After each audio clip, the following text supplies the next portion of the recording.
Morning guys, how you all doing? Welcome back to the channel. How you all doing? All good, I hope. Hope you're all keeping well. Today, I'm just down at Billingford Lakes. It's 6:45, so 15 minutes early. The gates open at 7 o'clock. I'm going to be doing a bit of dead baiting for pike today. Probably going to go on Lake 2 or the main lake. If the guy's here, I'll have a chat to him and see which one's the best. Probably Lake 2, and I'll have a little chat and see if he recommends any areas to go, where it's fishing and whatnot. But yeah, just basically going to do a little bit of dead baiting. I've got a ledger rod and float ledger rod, and if I can, I'm going to do a bit of lure fishing if there's no one around, because I don't want to obviously cast out a lure if there's any sort of carpers around. It's a bit of an odd rule, because I was thinking last night, I mean, if you can chuck a dead bait 100 yards, why can't you chuck a lure 50 yards, as long as you're not encroaching everybody else's swim or going over anybody else's lines. But anyway, we're going to get down there, and the plan of today is just to, I've got a rucksack, 2 rods, and I'm just going to travel, you know, I'm travelling light, so hopefully I'll give it probably about 45 minutes in each swim, just to try and locate the fish. If I can find out a little bit about the lake and find out where it's like the shallower end or any shallow bays. I don't want to be fishing right in the shallow because it's still March, but the water will probably be warming up over the last week or two. It's been, you know, 17, 18 degrees. It's dipped that bam, you know, anywhere between 12 and 17, 18 the last week or two, and it's quite steady today, mild as it was yesterday. So I think they'll be starting to move in from the deeper water to the shallower water, but somewhere in the middle, somewhere in between. So it's just locating those spots where they want to be.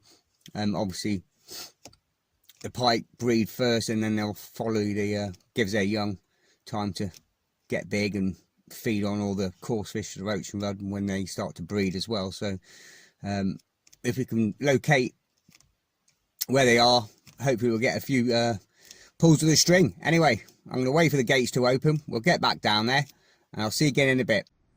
Okay guys, I'm on Lake 2. I've come all the way around to the bottom side. What I'm thinking is, I've got the very end peg as far as you can drive. I'm not sure what peg number it is, but it's tucked away. And just 2 pegs to my right, we've got a lovely bank of bulrushes, which I'm hoping I've parked there. There's no one else going to be coming in. So later on, when it warm up, I'll probably move swims. But there was a guy in here this morning when I got here. He's just left, and he's been baiting up all night around where these buoys are. I'll show you.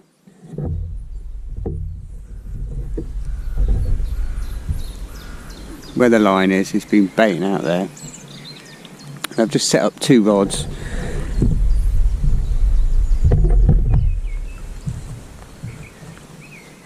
I've got a straight ledger rod. I've got the blue gloves on because I found out sea fishing the other day, when you're sort of like handling raw fish, squid and all the rest of it. It's been in and out of the freezer a couple of times. It gives you a bit of gripey tummy. So I bought one from handling in, you know, raw roach and stuff and dead baits and mackerel and that. Just putting the gloves on just to save getting a dicky tummy. So, but I'm going to put a ledger rod in the middle, and I've got a float ledger which I'm going to cast over there. I've just cast in 2 or 3 times, just gently, just to get the depth, and it's sort of like bob on at the minute.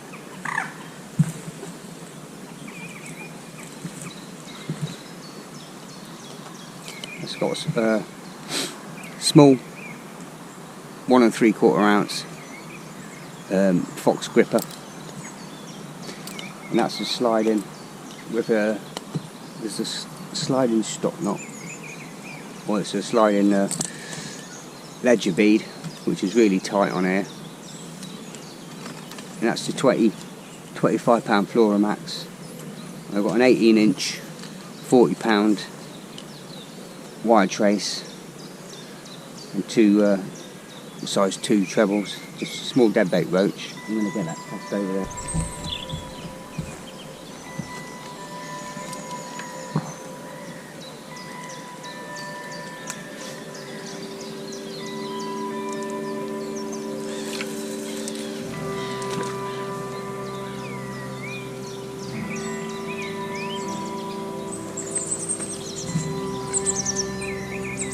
That's perfect. The float's just cocked.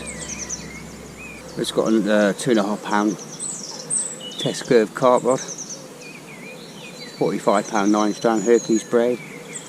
We're using Shakespeare Mac 2 XT's 5,000 mils. And again, we've got a bigger bit of deadbait roach on here. Just using an old sea lead, about 2.5 ounce, just flattened lead. And that's just free running all the way, just a plain ledger. And I think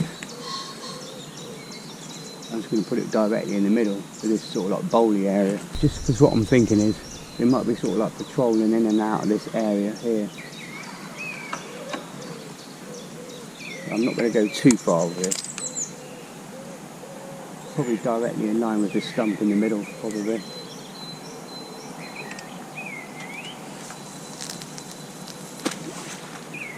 Bang on.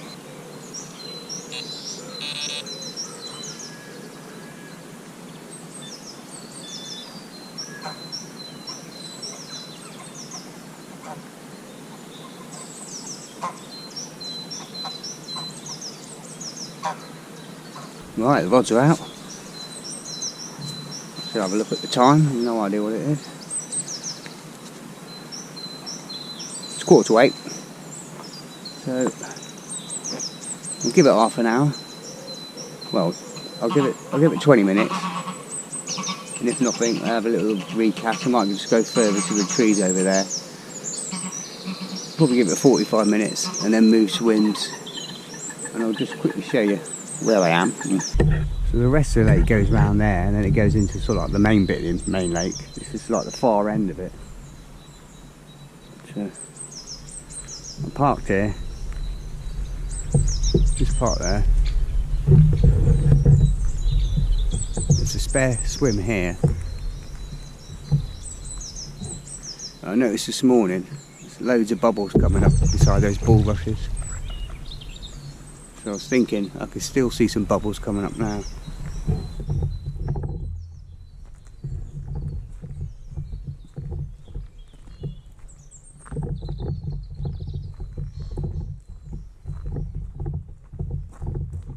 I'm thinking of jumping in there a bit later on, putting the float one quite close and the ledger one about halfway down. You can see, I can still see a load of bubbles coming up halfway down, about 3 foot out.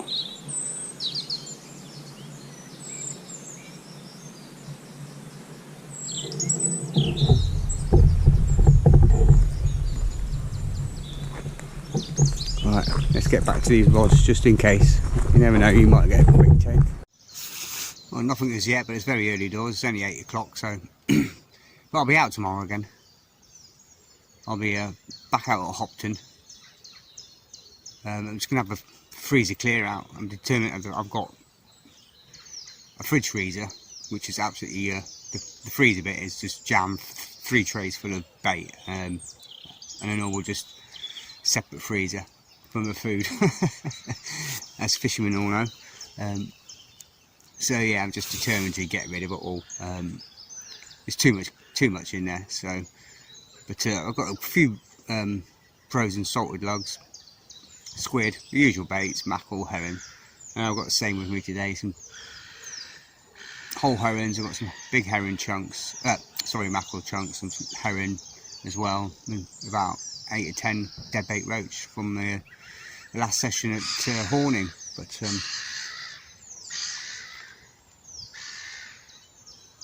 the tide's not very good tomorrow. Doesn't matter where I go. I think it's high tide about 1:30 in the morning. So, but I did have a sort of idea last night or this morning when I woke up. I thought I was looking at the tides, and it's as I say, I think Galston, Hopton, it's going to be high tide about 4:30. So I'm not going to get down there that early, so I'm going to miss high tide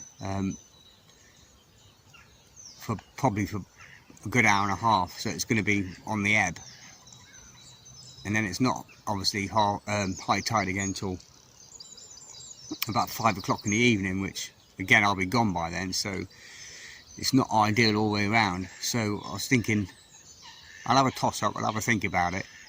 It's going to either be Hopton or off the pier. I thought, if I can get down there early morning and go right off Galston Pier, I've got a chance of hopefully a couple of thornback rays if they're starting to come out now, up and down, and you're out into deep water there. So it's nice and clean. You can just straight off the end. But I'm undecided. But I'll toss a coin later on, and I do like it down at Hopton. And I know it throws up some big fish. And not too many people fish it, you know, compared to other places. I know a lot of people do fish it, but compared to sort of like Yarmouth and Galston and Lowestoft, it's one of the quieter beaches. But it does throw up some good bullhuss and dogfish and smoothies in the summer. And I've had a couple of Dover soles from there, and there's always plenty of whiting. So if the weather's going to be like this, which is going to be again a slight wind, yeah, I'm favouring that at the minute. And I'll probably do what I did last time and switch between the slipway and the little beach to the right, depending which way the tide's pulling, and just cast it off, you know, 70 yards, 80 yards off to the end of the spit. There's always a chance of a few whiting and pouting and that. And again, in the big shallow bay to the left, you never know what's going to coming in there. If you get down early enough, you know, under cover of darkness, there's always a chance of a ray or anything really. Right, definitely time for a coffee. Well, can you believe it? I've checked the weather forecast yesterday afternoon, last night, this morning when I woke up. 0% chance of rain up until about 1 o'clock, where there's about 18-20%. Yeah, it's raining. Hopefully just a passing shower, but I have got the waterproofs in the car. But the sun's coming out. It's quite warm actually now. But as I said, I think the more they're going to push over to that side of the lake, just set the Delkins on max sensitivity. Alright, it's time for coffee. What I'm thinking is, where the float is a nice little cut where I can get in. I've got some spare bank sticks. I can see the float. I might just go and sit over there for a bit. Cast it out a bit off the end of these bushes here. I've got the ledger on full volume, just to annoy any carpers. But no, just so I can hear it if anything goes off. I put the back wind on, and I've got a loose drop on there. It's tightened up, but the bobber's set quite low, but it's tight enough. I'll just show you that. If there's any knock on that, I can hear it. I can quickly run back to the rod. I mean, it's only not 10 yards of that.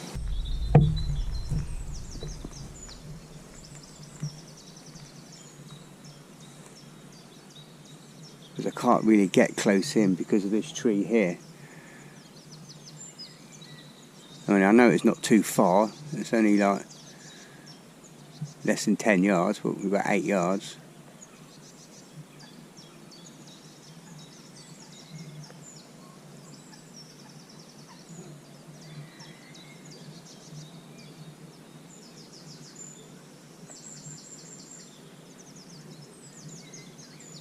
I'll give it another 10 or 15 minutes, and if not, I'm going to get the old, I've got 2 spare bank sticks. I can come down here and just push it on the end of this, just on the end of the branch here, on the end of the trees.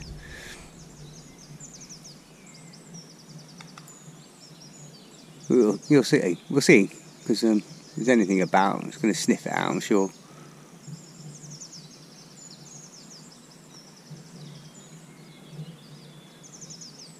But if that's where he's put all his pellets,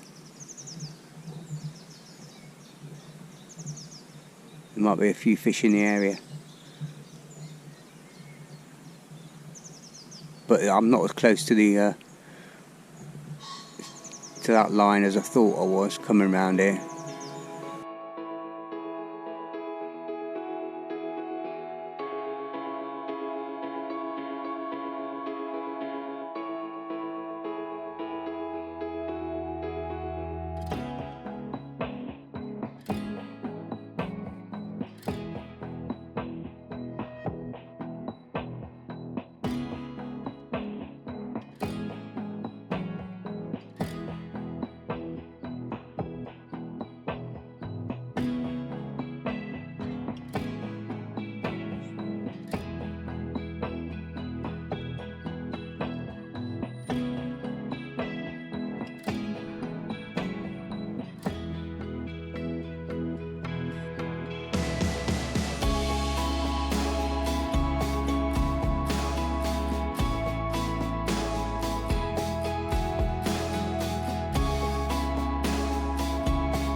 Okay, this cast with the mackerel, I'm just going to go a little bit further out, I think.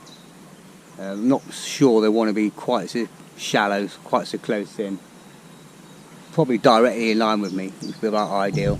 That's why I've seen fish topping all day, 2 or 3 fish.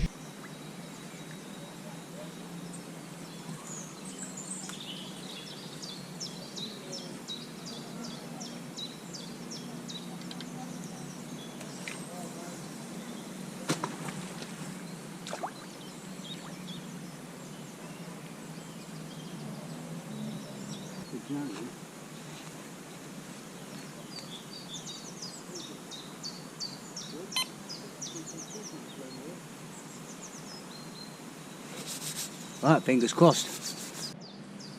Okay, I've had a recast. What I've done is brought the float rod in, had a good 2 foot, it's about 10 foot deep, just under, and I put a bigger roach on, and I got some bits of cork, I trimmed it down and stuffed the roach with the cork so it's almost semi-buoyant.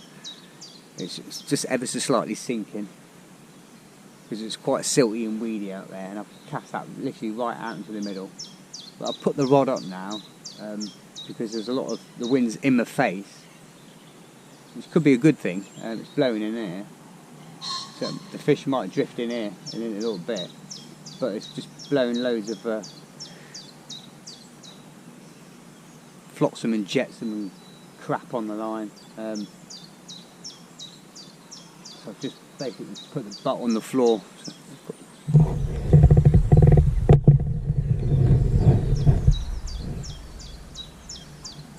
Put the float right out there.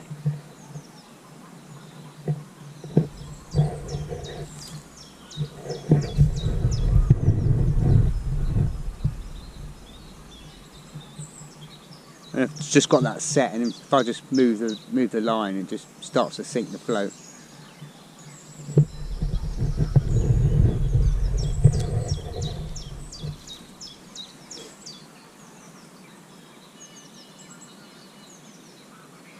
But yeah, I've been here all morning, as I say, and there's 4 or 5 people carping.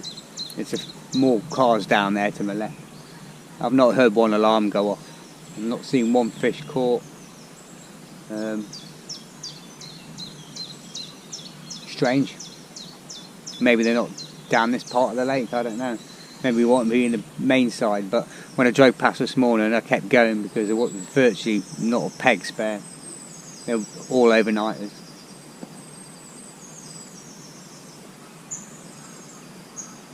So I'm going to bring the mackerel in now because I've not had a touch on that at all. Well, I've not had a touch on anything, but I've got a nice big roach down here. Still a bit frozen or semi-frozen, but I'm going to put a big bit of roach on.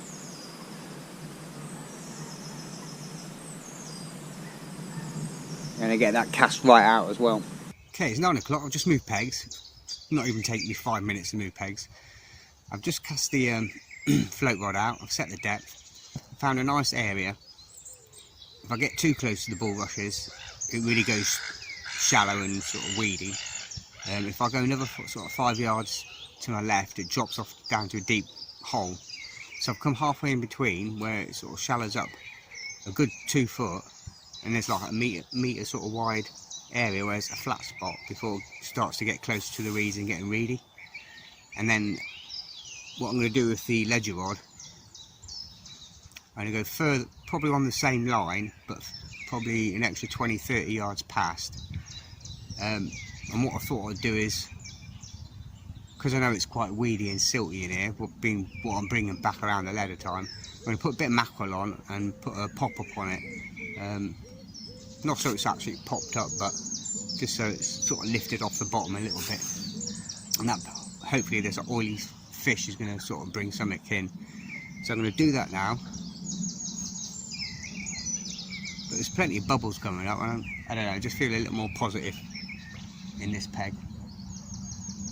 Maybe with that carper there all night long, you know, bait going in. The guys over there are baiting like it was the middle of July, August time with shovel loads of bait. If it was me, I think if I was down here, I'd be putting a PVA bag down the side of the reeds, sitting and waiting for bites. Fishing for one fish at a time, that's what I would be doing, just fishing a tight area with pockets, you know, and then that way you're not overbaiting it, and you can sort of like work your way along the reed bank till you sort of like start getting, or in and around the lake till you start getting liners. But he's literally sort of like chucking out 12 foot, 13 foot. There's some fish topping over there in front of me as well. There's 2 or 3 fish I've seen topping in front of me. That wasn't a big one, it looked more like a roach or a bream or something. But so I'm going to go on that line. Yeah, where that grebe is, you see some bubbles a bit further out. Sort of where those, if you can see the floating reeds on the top, I want to be about there.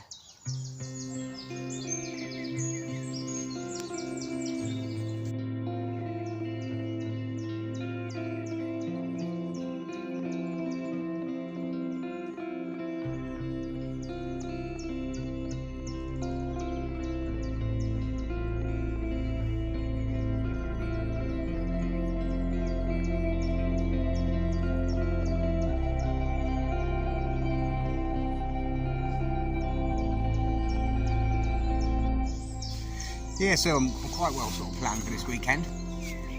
I'll take this off, you'll be able to see me. They're literally going to give it to about 1 o'clock, 1:30 at the latest. Get back, I need to put fuel in the car.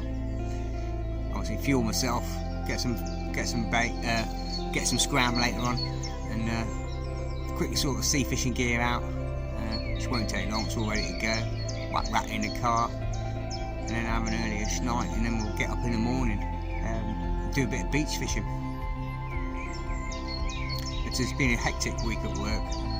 It's getting really busy now, lots of functions, dinners and bits and pieces coming on. I just wanted to make the most of it this weekend. I was working with a young chef all week, a 22-year-old, and all he does on his days off is sleep. I said, all you can do is sleep.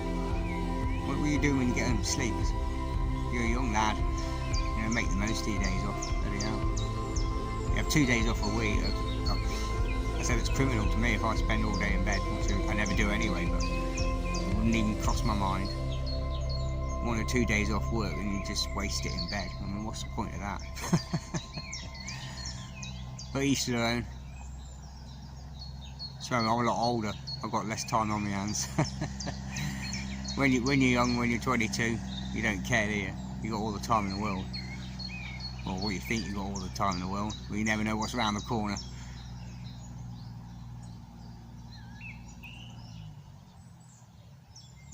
But the nice lakes, it's 14 quid a day, which has gone up a little bit. Sure, it's about £10–12 last time I came here. It's, that's getting a little bit pricey these days, isn't it? 14–15 quid for days on a lake. You wouldn't be doing that too often.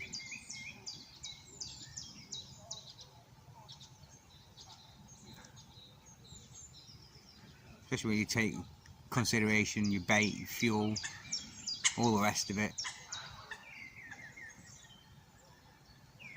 Yeah, you definitely want 2 or 3 days here. You've got a 24-hour session, wouldn't you? Or something like that to make the most of it. For a day ticket, if you want to come sort of float fishing and that, yeah, that's pricey.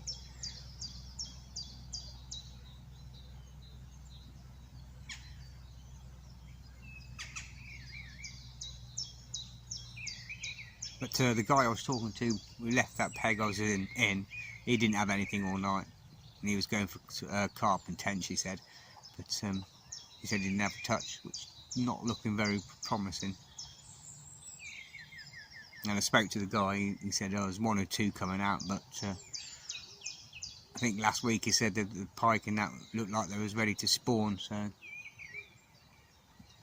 which are always the first ones to spawn. The pike and perch will spawn before the rest of the coarse fish, because that gives their obviously time to lay their eggs, and then the little tiny pike, the babies and the tiny jacks, time to feed up on all the eggs and all the rest of it, and little fish when all the roach and coarse fish and that have their young. So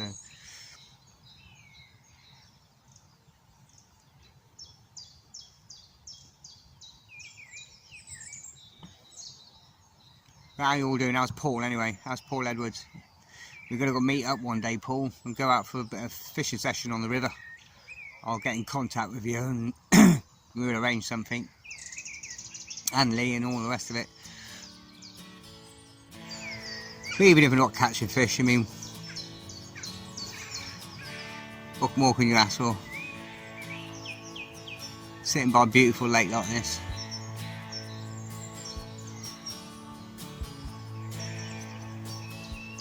So picturesque. Woodpeckers, grebes, kingfishers. So much wildlife going on and around you. Just soak it all in.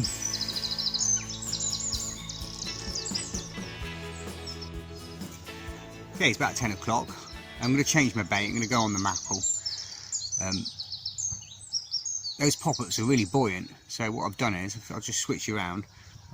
I thought I had some shot because I lost the other one. I only had one shot, but I've got a great big packet of blue tack, so I just put that about 4 or 5 inches away up the trace from the hook.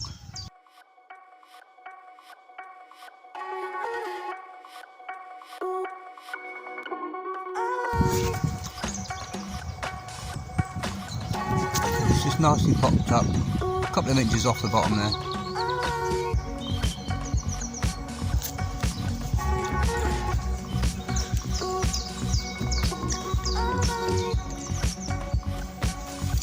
Alright, we'll get this cast out.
I was just scrolling through the internet last night on YouTube and saw a little short from Brett fishing channel, and then I thought, I haven't seen these videos for a while, so anyway, glad you're feeling a little bit better, and I know you're still waiting for your operation, but glad to see you back out and in amongst the fish and catching.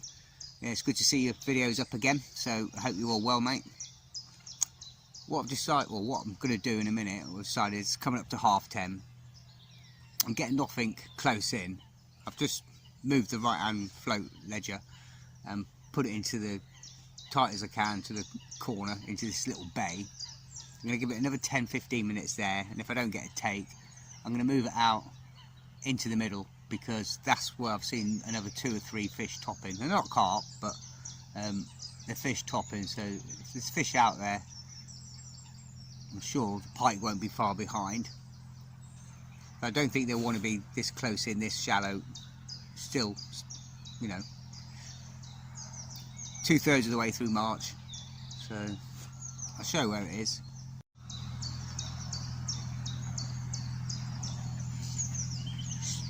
Just tucked in the corner there as much as I can get it. It was sort of like a punch cast because I've got a branch right in my way. That's a sort of underarm flick it to the right. But we missed the tree, thank God. But basically, yeah, I'm going to go where that duck is, in line with that duck, but further out in front of me, because that's where the fish are topping.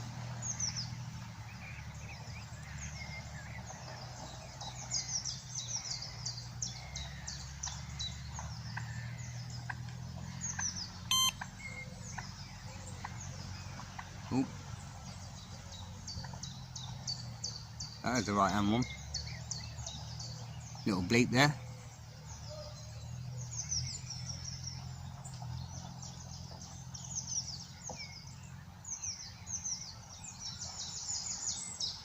And we've got an inquiry. Is it just a liner?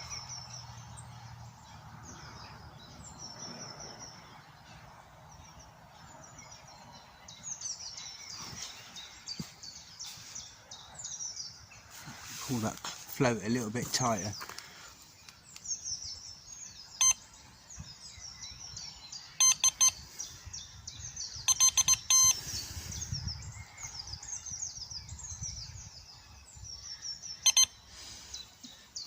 I'm just going to pull that a bit tighter so it's half cocked.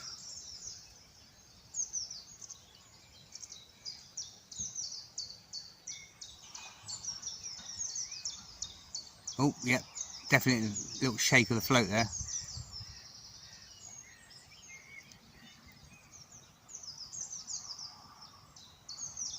Let's just give it a little movement.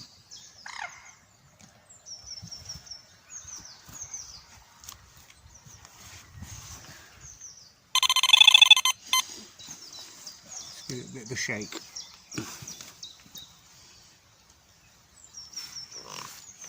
I saw that float shake up and down.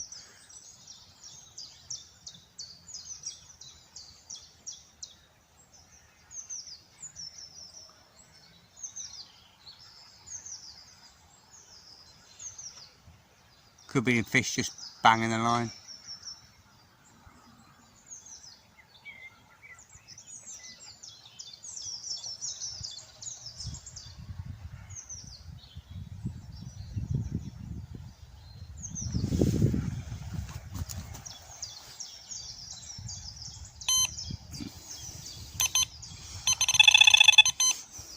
That's more like it.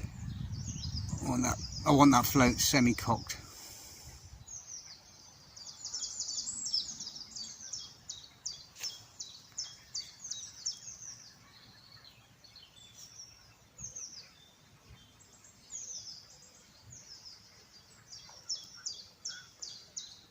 Could have been a carp, could have been anything.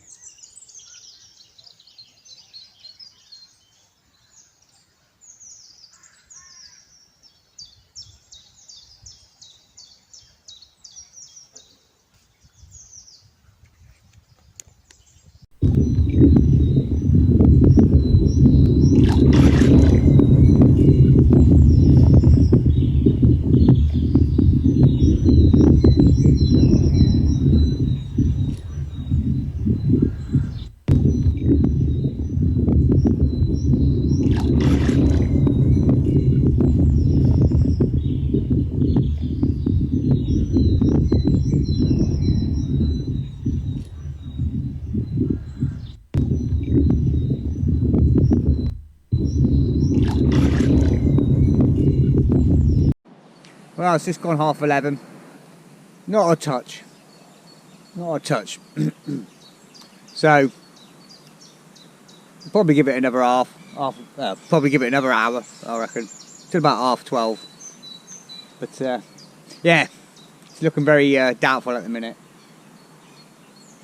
I'm not sure I'm going to put this out as a video. I was watching Dave Harding the other day and I'm thinking, like you said, that's fishing, isn't it? You don't, you know, you win some, you lose some. Sometimes, you know, good sessions, blank sessions. Why not just put it out, and maybe I'll just shorten it right down, 25 minutes or something like that. And can't say we didn't try. I mean, it's not over till the fat lady sings or whatever. It's not over till the whistle. But yeah, I'll give it another hour. I'll give you time to get back, sort out my sea fishing gear, and hopefully have a little bit better luck tomorrow. Wherever that might be, Hopton or off the pier. I'll have another look at the state of the tide and what time's high tide. I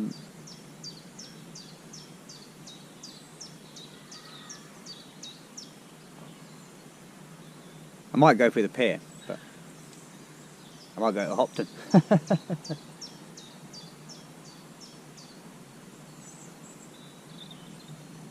It's a bit disappointing, but that's the way it is. You pay money, you take your chances, I suppose.